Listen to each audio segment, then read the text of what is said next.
오늘도 예배 자리에 나온 여러분들 주님의 이름을 환영하고 축복합니다. 우리 다 같이 사도신경으로 우리의 신앙을 하나님 앞에 고백하며 나아가도록 하겠습니다. 나는 전능하신 아버지 하나님, 천지의 창조주를 믿습니다. 나는 그의 유일하신 아들 우리 주 예수 그리스도를 믿습니다. 그는 성령으로 잉태되어 동정녀 마리아에게서 나시고 본디오 빌라도에게 고난을 받아 십자가에 못 박혀 죽으시고 장사된 지 4일 만에 죽은 자 가운데서 다시 살아나셨으며 하늘에 오르시어 전능하신 아버지 하나님 우편에 앉아 계시다가 거기로부터 살아있는 자와 죽은 자를 심판하러 오십니다. 나는 성령을 믿으며 거룩한 공교회와 성도의 교제와 죄를 용서받는 것과 몸의 부활과 영생을 믿습니다. 아멘. 우리 다 같이 찬양하면서 오늘도 예배 자리로 나아가도록 하겠습니다.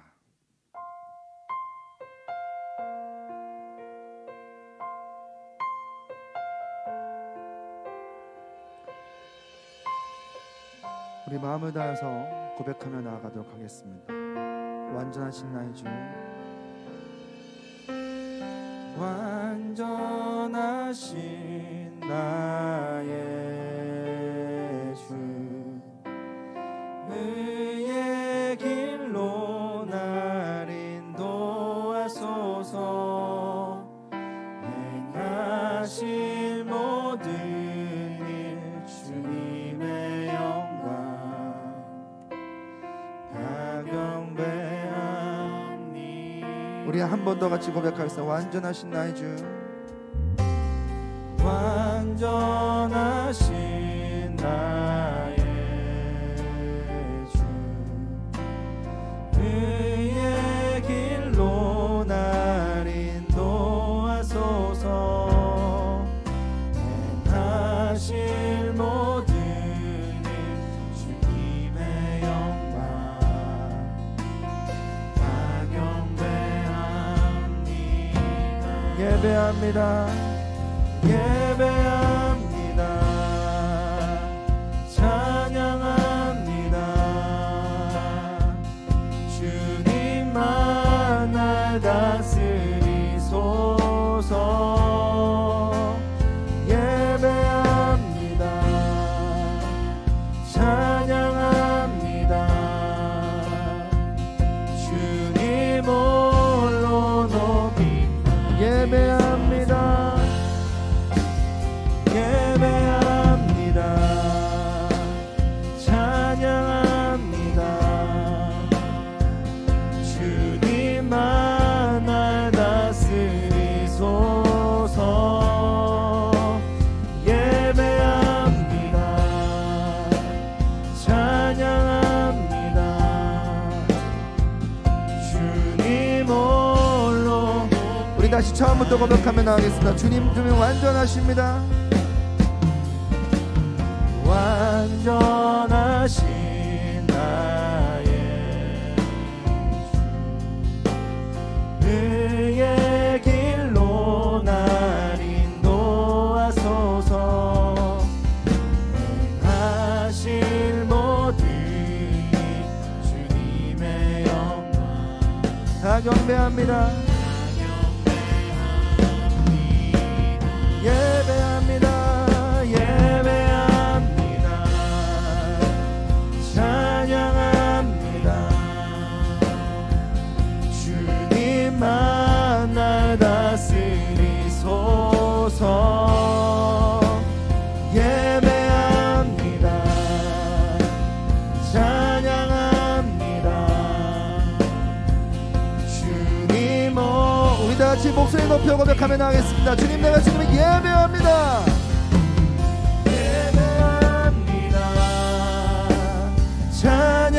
찬양합니다.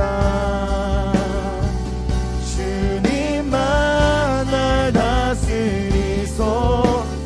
예배합니다. 찬양합니다. 주님 홀로. 우리 한 번 다 같이 고백하겠습니다. 내가 주님을 예배합니다. 예배합니다. 찬양합니다.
더 공격하겠습니다. 이곳에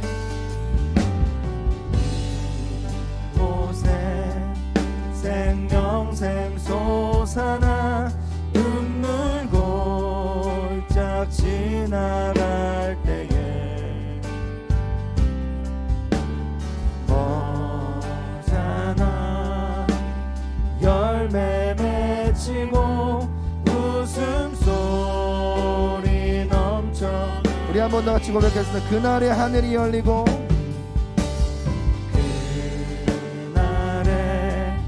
하늘이 열리고 모든 이가 보게 되리라. 마침내 꽃들이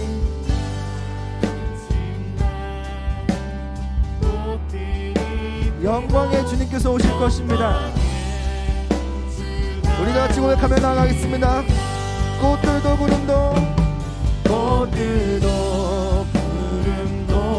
바람도 넓은 바다도 찬양하라 찬양하라 예수를. 하늘을 울리며 노래해 나의 영혼아 은혜의 주 은혜의 주. 우리 같이 마지막으로 고백하겠습니다. 꽃들도 구름도 다 주님을 찬양할 것입니다. 할렐루야. 찬양하라 예수를. 하늘을 울리며 노래해 나의 영혼아 은혜의 주 은혜의 주 은혜의 주님 은혜의 주 은혜의 주 은혜의 주님을 찬양합니다. 은혜의 주 은혜의 주 예수. 우리 시간 같이 기도하겠습니다. 우리 시간 같이 기도할 때에 주님 그렇습니다. 우리가 항상 어느 곳에 있든지 어디 가든지 날마다 주님을 찬양할 수 있게 하여 주시고 항상 나의 모든 시선과 나의 모든 생각과 나의 모든 마음을 주님께 집중할 수 있게 달라고. 내가 어느 상황에 있든지 어딜 가든지 내가 예배자인 것을 잊지 않고 기억하며 늘 주님을 찾고 두드리고 주님께 나아가는 그런 사람 되겠다고 우리 잠시 기도하며 나가도록 하겠습니다. 기도하겠습니다. 사랑의 하나님 아버지, 주님께 기도하고 나갑니다. 주님께서 붙잡아 주시고 어느 곳에 있든지 어디 가든지 주님을 찾고 나아갈 수 있도록 주님께서 인도하여 주옵소서. 사랑의 하나님 아버지, 내가 항상 예배자인 것을 기억하고 나갈 수 있도록 도와주옵소서. 예배의 모습과 형태는 변하겠지만 예배의 자세와 중심이 흔들리지 않을 수 있도록 주님께서 붙잡아 주옵소서. 사랑의 하나님 아버지, 모든 것들이 주님을 찬양하고 모든 것들이 주님을 송축하고 나아갈 수 있도록 주님께서 은혜와 은혜를 더하여 주옵소서. 사랑의 주님, 예배의 모습과 형태는 변하지만 예배의 자세와 중심은 흔들리지 않을 수 있도록 우리의 마음을 굳게 붙잡을 수 있도록 주께서 인도하여 주옵소서. 사랑의 하나님 아버지, 어느 곳에 있든지 어딜 가든지 내가 예배자인 것을 잊지 않을 수 있도록 기억하며 나아갈 수 있도록 도와주시고 모든 것들이 주님을 찬양하고 송축할 수 있도록 주님 인도하여 주옵소서. 오늘도 주님께 나왔습니다. 오늘도 예배 앞에 나왔습니다. 그냥 왔다 그냥 돌아가는 것이 아니라 하나님께서 나에게 주시는 그 말씀 듣고 한 주간 그 말씀 붙잡고 삶의 자리 가운데서 승리할 수 있도록 주님께서 은혜 위에 은혜를 더하여 주옵소서. 이 모든 말씀 살아서 역사하시는 예수님 간절히 기도합니다. 아멘.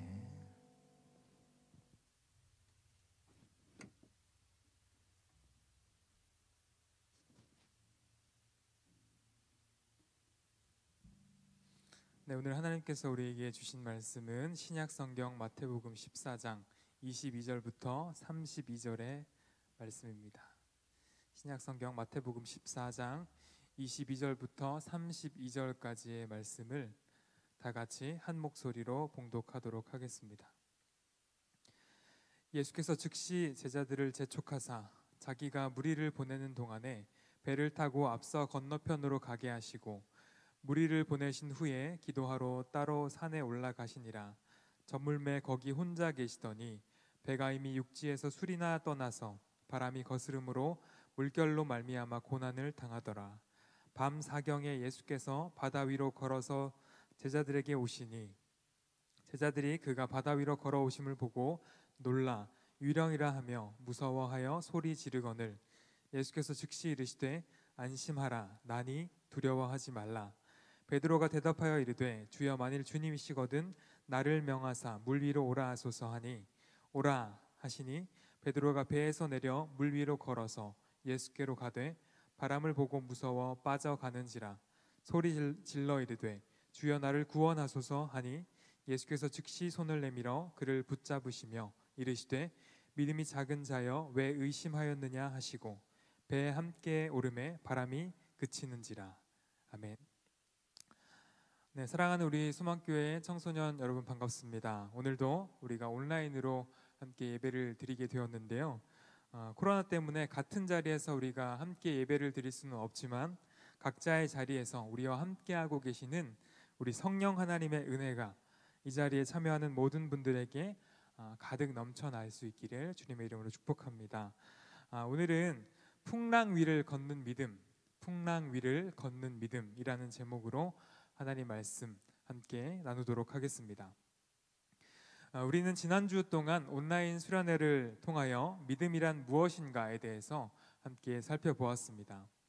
아벨처럼 하나님을 예배하는 믿음, 노아처럼 하나님을 경외하고 기다리는 믿음, 아브라함처럼 이 땅에서 나그네로 살아가는 믿음, 요셉처럼 하나님께 시선을 두는 믿음, 모세처럼 성실하게 고난을 견뎌내는 믿음, 다윗처럼 문제보다 더 크신 하나님을 믿는 믿음, 이러한 여러 가지 믿음에 대해서 우리는 함께 배울 수 있었습니다. 자, 그렇다면 이제 우리가 무엇을 해야 할까요? 이 믿음을 가지고 삶 속에서 실천하며 믿음으로 살아가면 되는 것이겠죠. 그런데 막상 이 믿음으로 살아가려고 하다 보니까 덜컥 겁이 나기 시작합니다. 왜냐하면 우리 앞에 놓여져 있는 현실이 생각보다 만만치 않기 때문입니다. 코로나가 다시 유행하면서 교회를 향하여 많은 사람들의 비난과 질타가 쏟아지고 있습니다. 요즘 신문 기사나 뉴스의 댓글을 보면 교회를 비난하는 사람들의 혐오적인 표현을 쉽게 찾아볼 수 있습니다. 며칠 전 한 중등부 친구와 통화를 하다가 요즘 친구들을 만나는 것이 두렵다라는 이야기를 들은 적이 있습니다. 친구들을 만나면 자꾸 교회에 대해서 공격적인 질문을 하고 너는 도대체 왜 교회를 다니는 것이냐? 라고 질문한다라는 것입니다. 그러니 점점 교회 다니는 것을 숨기게 되고 친구들도 만나지 않게 되더라라는 것이죠. 이렇게 교회를 향한 비난과 혐오적인 분위기가 계속되면서 실제로 많은 사람들이 교회를 떠나기 시작했습니다. 어떤 통계에 따르면 앞으로 이런 상황이 몇 달만 더 지속되면 한국 교회의 절반 이상이 문을 닫을 수도 있다라는 예측 기사를 본 적이 있습니다. 이처럼 오늘날 우리들은 믿음을 지키고 하나님의 말씀대로 살아간다는 것이 말처럼 쉽지 않은 시대 속에 살고 있다라는 것이죠. 그렇다면 우리는 이러한 고난의 현실 속에서 어떻게 믿음을 지키며 하나님의 백성답게 살아갈 수 있을까요? 그 방법을 오늘 우리가 읽었던 본문 속에서 함께 찾아보고자 합니다. 우리 함께 오늘 본문 22절 말씀을 함께 읽어보도록 하겠습니다. 시작. 예수께서 즉시 제자들을 재촉하사 자기가 무리를 보내는 동안에 배를 타고 앞서 건너편으로 가게 하시고. 오늘 우리가 함께 읽은 본문 말씀은 예수께서 즉시 제자들을 재촉하사라는 문장으로 시작되고 있습니다. 여기서 이 즉시라는 헬라어 단어, 유데오스라는 단어는요, 어떤 사건 바로 다음에 혹은 무엇을 하자마자라는 뜻을 가지고 있습니다.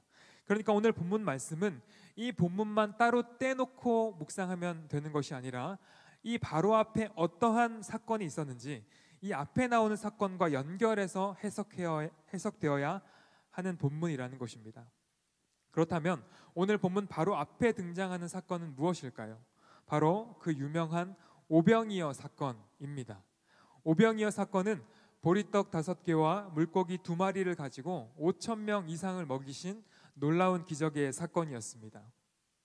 그런데 예수님께서는 이 하나님의 놀라운 은혜를 경험한 제자들에게 이 사건이 끝나자마자 즉시 그 자리를 떠나라고 재촉하셨다라는 것입니다. 그렇다면 왜 예수님은 하나님의 은혜를 경험한 제자들을 향해서 그 자리를 떠나라고 재촉하셨던 걸까요? 그것은 믿음의 삶이란 은혜의 자리에서 나타나는 것이 아니라 우리가 살아가는 치열한 삶의 현장에서 나타나는 것이기 때문입니다. 여러분, 우리는 놀라운 은혜를 경험한 다음에 그 자리에 계속 머물러 있으려고 할 때가 있습니다. 특별히 수련회와 같은 프로그램이 끝나고 선교를 갔다 오고 난 다음이면 한 2, 3주 정도는 계속해서 그 이야기를 반복하며 그때 받았던 은혜에만 머물러 있으려고 할 때가 있다는 것입니다. 제자들은 지금 예수님과 함께 5,000명이 넘는 사람들을 배부르게 먹이는 오병이어의 놀라운 기적을 경험했습니다. 그러자 사람들은 예수님과 제자들을 칭송하기 시작했고 그들을 이스라엘의 왕으로 삼으려고 했습니다. 여러분, 만약 여러분이 제자들이었다면 이렇게 자신들을 향해서 열광하는 사람들을 보며 어떤 기분이 들었겠습니까? 아마 그 사람들의 칭찬과 칭송을 들으면서 그들은 계속 그 자리에 머물고 싶었는지도 모릅니다. 그런데 예수님께서는 그러한 제자들을 향해서 뭐라고 말씀하십니까? 오늘 본문 22절에 보니까 예수님께서 제자들을 향하여 재촉하셨다라고 말하고 있습니다. 여기서 재촉하다라는 단어는요, 억지로 무엇을 하게 하다, 반드시 해야만 하는 일이라는 뜻을 가지고 있습니다. 그러니까 예수님은 은혜를 경험한 자들은 반드시 해야만 하는 일이 있다라고 그들을 재촉하고 계신 것입니다. 그렇다면 예수님께서 이 제자들을 재촉하셔서 하게 하신 일이 무엇이었을까요? 그것은 바로 배를 타고 바다로 나가는 일이었습니다. 여러분, 고대 사람들에게 이 바다라는 장소는 두려움과 공포의 장소였습니다. 왜냐하면 바다라는 곳은 예측할 수 없는 기후가 있었고 제한적인 자원 때문에 사람이 살아남을 수 없는 장소라고 생각되어 왔습니다. 그래서 고대 히브리 사람들은 바다가 사망과 죽음을 상징하는 장소라고 생각했고 이 바다는 사단의 권세가 지배하는 장소라고 생각했습니다. 그래서 요한계시록 21장에 보면 하나님이 온 세상을 심판하시고 새 하늘과 새 땅을 만드실 때 그곳에는 바다가 없었더라라는 표현이 나옵니다. 그만큼 이 히브리 사람들은 바다가 두려움의 장소였고 혼돈의 장소였고 어둠의 장소였다라고 생각했다라는 것이죠. 그렇다면 오늘날 우리들에게 이 바다는 어떤 장소일까요? 바다는 바로 우리가 살아가는 치열한 삶의 현장을 말하는 것입니다. 한 치 앞도 예측할 수 없고 가면 갈수록 점점 더 어려워지고 힘들어질 것이라고 이야기하는 이 세상이 바로 우리가 나아가야 할 바다인 것입니다.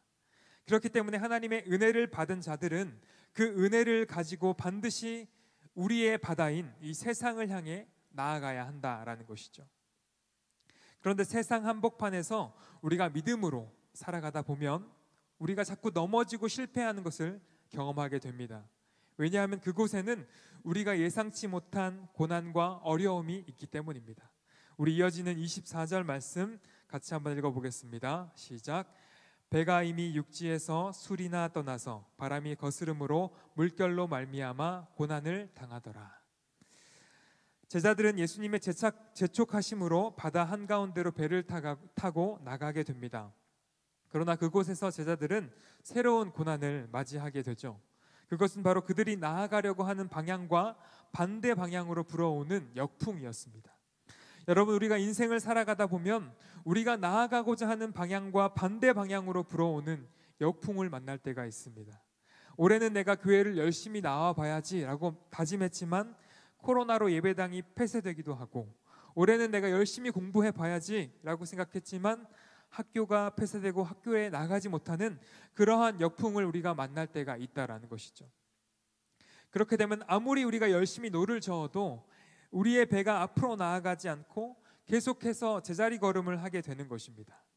그러는 사이에 물결은 점점 더 거세지고 파도는 점점 더 거대해져서 우리의 삶을 삼키려고 달려오는 것을 우리가 보게 되는 것이죠. 여러분, 우리는 이처럼 세상의 고난의 풍랑과 시련의 파도를 만나게 되고 그럴 때마다 우리의 믿음은 또다시 흔들리고 낙심하게 됩니다. 그러나 그때 바로 이 제자들 앞에 누가 나타나십니까? 바로 우리 예수님께서 나타나시죠. 우리 함께 오늘 본문 25절 말씀 같이 읽어보겠습니다. 시작. 밤 사경에 예수께서 바다 위로 걸어서 제자들에게 오시니. 여러분, 예수님은 우리가 인생의 풍랑을 만나 힘겨워할 때 그냥 말로만 우리와 함께 하시는 분이 아니십니다.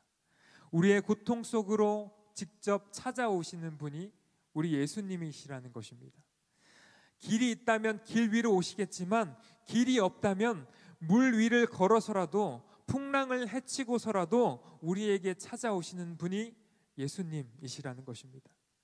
그러나 제자들은 자신들의 고통에 허덕이면서 자신을 찾아온 주님이 누구신지 알아보지 못했습니다. 그래서 26절 말씀을 보면 제자들은 바다 위로 걸어오시는 예수님을 보고 유령인 줄 알고 무서워서 소리를 질렀다라고 말하고 있습니다. 그만큼 예수님은 제자들이 생각지도 못한 장소에서 생각지도 못한 모습으로 나타나신 것입니다.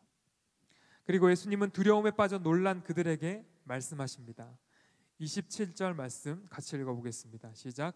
예수께서 즉시 이르시되 안심하라, 나니 두려워하지 말라. 안심하라, 나다, 두려워하지 말라. 예수님의 이 말씀이 오늘날 고난의 풍랑 속에 힘겨워하고 있는 우리들 가운데, 우리들의 마음 가운데에도 들려오기를 소망합니다. 여러분, 우리가 살아가는 세상이 아무리 힘겹고 상황이 어려워진다고 하여도 예수님의 이 말씀, 안심하라, 나니 두려워하지 말라, 이 말씀을 들을 수만 있다면 우리는 어떠한 세상의 풍랑과 고난 속에서도 거뜬히 그 풍랑을 이겨낼 수 있는 힘과 능력을 얻게 될 것입니다. 베드로는 이 주님의 음성을 들었습니다. 그리고 주님을 향해 외쳤습니다. 만약 주님이시거든 나를 물 위로 오라 하소서. 그러자 주님께서 베드로를 부르시죠. 와라. 그래서 베드로는 물 위를 걸어갔는데 여기서 재밌는 것이 뭐냐면 주님의 명령을 따라서 믿음의 걸음을 내딛는 이 베드로 앞에 여전히 풍랑이 거세게 몰아치고 있었다라는 것입니다. 여러분, 우리는 예수님의 말씀을 따라 순종하고 믿음을 지키며 살아가면 주님께서 우리의 인생의 풍랑을 잠잠케 하시고 모든 고난과 시련을 물리쳐 주실 것이라고 생각합니다. 그러나 베드로는 예수님의 말씀을 따라 순종하며 바다 위로 발을 내딛었지만 그 바다는 여전히 거친 비바람과 풍랑으로 베드로를 두렵게 하고 있었다라는 것입니다. 그러나 예수님은 베드로에게 그 풍랑 위를 걸어서 나에게 오라라고 말씀하신다라는 것이죠. 여러분, 결국 주님이 우리에게 기대하시는 믿음의 삶이란 무엇입니까? 우리가 믿음으로 살면 우리 삶의 풍랑이 잠잠해지고 내가 겪었던 모든 고난들이 사라지게 된다는 것을 믿는 게 믿음이 아니라는 것입니다. 주님이 우리에게 기대하시는 믿음은 무엇입니까? 내 삶에 여전히 거친 파도가 일렁이고 풍랑이 계속해서 몰아치고 있지만 그 풍랑 위를 걸어서 그 풍랑을 돌파하는 믿음을 우리에게 요구하신다라는 것입니다. 문제가 사라졌기 때문에 주님을 따르는 것이 아니라 여전히 내 삶에는 해결되지 않는 문제들로 가득하지만 주님은 우리에게 그 문제 위를 마른 땅처럼 걸어가게 하실 수 있는 분이라는 사실을 믿는 것이 주님이 우리에게 기대하시는 믿음의 참된 모습이라는 것입니다. 베드로에게는 이러한 믿음이 있었습니다. 그래서 만일 주님이시라면 내게 물 위로 걸어오게 하소서라고 외쳤던 것이죠. 만일 나와 함께 하시는 분이 정말 주님이시라면 나는 이 고난의 바다를 건널 수 있습니다라고 고백하고 있었던 것입니다. 그런데 문제는 어디서 발생합니까? 이 베드로의 시선이 주님이 아니라 다른 것을 향하기 시작하면서 문제가 발생하기 시작합니다. 베드로는 예수님의 말씀을 듣고 풍랑이 이는 바닷속으로 발을 내딛었습니다. 그러나 그러던 중 강한 바람 소리와 일렁이는 파도를 보면서 그는 주님을 바라보던 시선을 놓치고 말았습니다. 그리고 그의 시선은 다시 일렁이는 파도와 바람을 향하게 되었던 것이죠. 그 순간 무서움이 엄습하고 그는 바다에 빠져버리게 됩니다. 그렇다면 주님께 시선을 두지 않고 바람과 파도의 시선을 빼앗긴 이 베드로는 믿음이 없어서 이 바다에 빠지게 된 것일까요? 그렇지 않습니다. 여러분, 우리는 그렇게 대단한 믿음을 갖고 있는 사람들이 아닙니다. 세상의 풍랑과 고난의 파도가 찾아오면 그것에 두려움을 느끼게 되고 마음과 시선을 빼앗길 수밖에 없는 연약한 존재라는 것입니다. 여러분, 그렇기 때문에 우리는 우리 자신을 너무 신뢰하면 안 됩니다. 여러분, 믿음이라는 것은요, 나는 어떠한 상황 속에서도 하나님을 배신하지 않을 거야 라는 자기 확신으로부터 비롯된 것이 아닙니다. 믿음이라는 것은 나는 할 수 없지만 하나님은 하실 수 있다라는 것을 믿는 것이 믿음입니다. 여러분, 우리가 사는 세상은 만만치 않습니다. 그 속에서 믿음을 지키며 살아가는 것은 결코 쉬운 일이 아니라는 것입니다. 그래서 우리는 누구라도 물에 빠지고 넘어질 수 있습니다. 그렇다면 그때 우리는 어떻게 해야 할까요? 우리 31절 말씀 같이 한번 읽어보겠습니다. 30절 말씀 같이 한번 읽어보겠습니다. 시작. 바람을 보고 무서워 빠져가는지라 소리질러 이르되 주여 나를 구원하소서 하니. 베드로는 물에 빠져가면서 주여 나를 구원하소서라고 외쳤습니다. 하나님께 기도한 것이죠. 여러분, 우리가 인생의 풍랑을 이기지 못하고 바닷속으로 빠져들어갈 때 반드시 해야만 하는 것이 있습니다. 그것은 바로 주님을 향해 부르짖는 것입니다. 기도하는 것이죠. 여러분, 믿음으로 산다는 것은 다른 것이 아닙니다. 우리가 믿음으로 산다는 것은 매 순간 하나님을 의지하며 하나님께 기도하겠다라고 결단하는 것입니다. 믿음이라는 것은 내가 어떠한 상황 속에서도 절대로 넘어지지 않겠다라고 다짐하는 것이 아닙니다.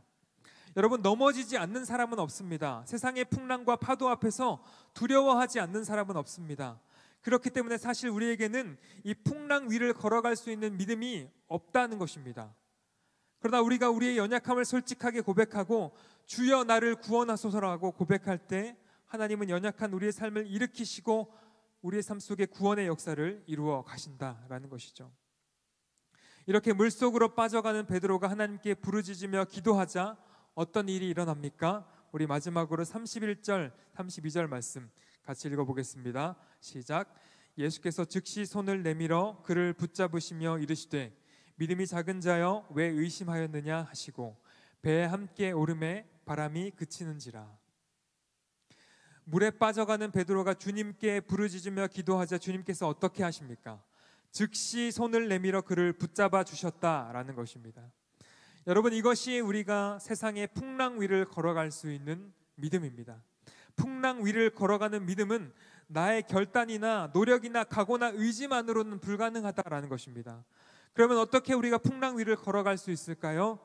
주님께서 우리의 손을 붙잡아 주셔야만 가능하다라는 것입니다.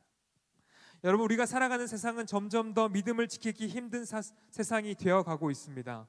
기독교에 대한 사람들의 비난과 핍박도 한동안 지속될 것입니다.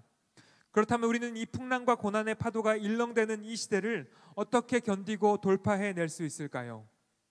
그것은 우리의 믿음이 흔들리고 무너질 때마다 주여 나를 구원하소서라고 주님께 기도하며 주님을 의지하는 것입니다. 여러분, 세상의 고난과 핍박 속에서 우리의 믿음이 작아지고 우리의 믿음이 가라앉으려고 할 때 주님 앞에 나아가 기도하십시오. 그러면 주님께서 이 세상의 파도 속에 휩쓸려가는 우리의 손을 다시 한번 붙잡아 주시고 우리에게 이 힘든 고난의 시간을 넉넉히 이길 수 있는 새로운 힘을 허락해 주실 것입니다. 여러분, 이번 한 주도 그렇게 주님 손을 꼭 붙잡고 풍랑 위를 걸어가는 믿음으로 세상의 풍파를 견디며 승리하는 그러한 저와 여러분들의 삶이 될 수 있기를 주님의 이름으로 축복합니다. 함께 기도하겠습니다. 사랑과 은혜가 풍성하신 하나님 아버지, 감사합니다. 오늘 말씀을 통하여 믿음으로 살아가는 것은 내 힘과 능력이 아니라 나의 결단이 아니라 하나님을 더욱더 의지하며 하나님께 전적으로 기도하며 매달리는 것이라는 사실을 배웠습니다. 이번 한 주 동안 우리가 각자의 삶의 자리에서 살아가게 될 때 우리의 삶을 흔들어 놓는 고난의 풍랑과 역경의 파도 속에서 하나님께 부르짖으며 주님께 기도하는 믿음의 삶을 살아가게 하여 주시옵소서. 그래야 우리의 인생 속에 어떠한 풍랑이 찾아와도 우리의 손을 붙잡고 그 고난의 풍랑 위를 걸어가게 하시는 주님만을 신뢰하며 믿음의 걸음을 걸어가는 저희들의 인생이 될 수 있도록 인도하여 주옵소서. 감사드리며 우리 주 예수 그리스도의 이름으로 기도합니다. 아멘. 네, 이 시간 우리 봉헌 찬양으로 우리 수련회 때 함께 불렀던 우리는 빛 함께 찬양하심으로 우리 준비한 예물을 하나님께 드린 후에 김현수 목사님 나오셔서 우리를 위해 봉헌 기도와 축도해 주시겠습니다. 우리 함께 찬양하겠습니다.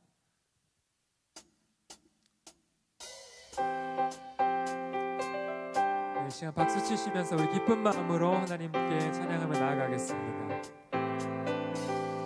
우울해도 괜찮아, 주님이 있잖아.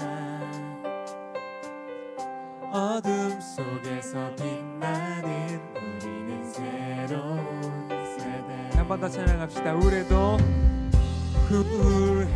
괜찮아, 주님이 있잖아. 어둠 속에서 빛나는 우리는 새로운 세대. 힘들 때마다 외쳐봐, 우린 이겨낼 수 있어. 우리는 빛, 우리는 빛, 우리는 빛. 우리는 촛불 같은. 한 번 더 찬양합시다. 우리는 빛, 우리는 빛, 우리는 빛, 우리는 빛.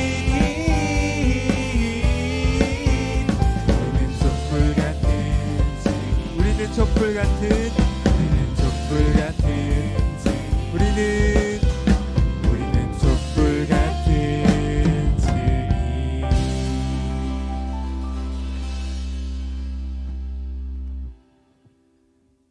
기도하겠습니다.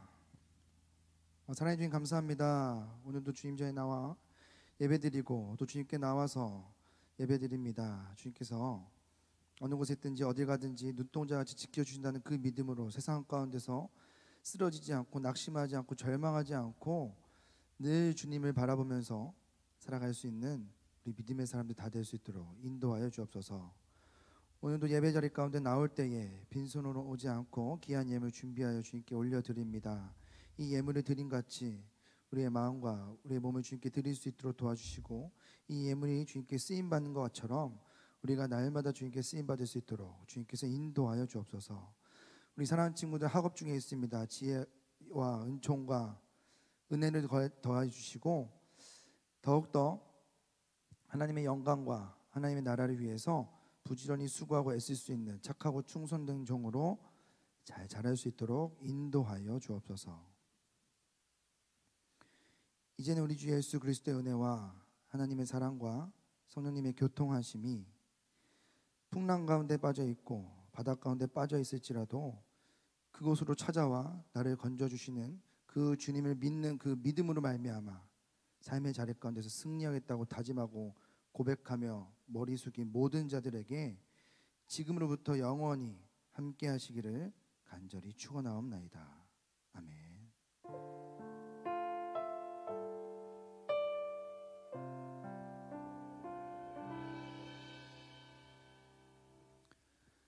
이상으로 오늘 주일 예배를 마치도록 하겠습니다. 우리 친구들 한 주간 또 오늘 하루 건강하시고 상황이 변경되거나 예배가 변경되는 부분은 선생님들 통하여서 제가 공지를 해드리도록 하겠습니다.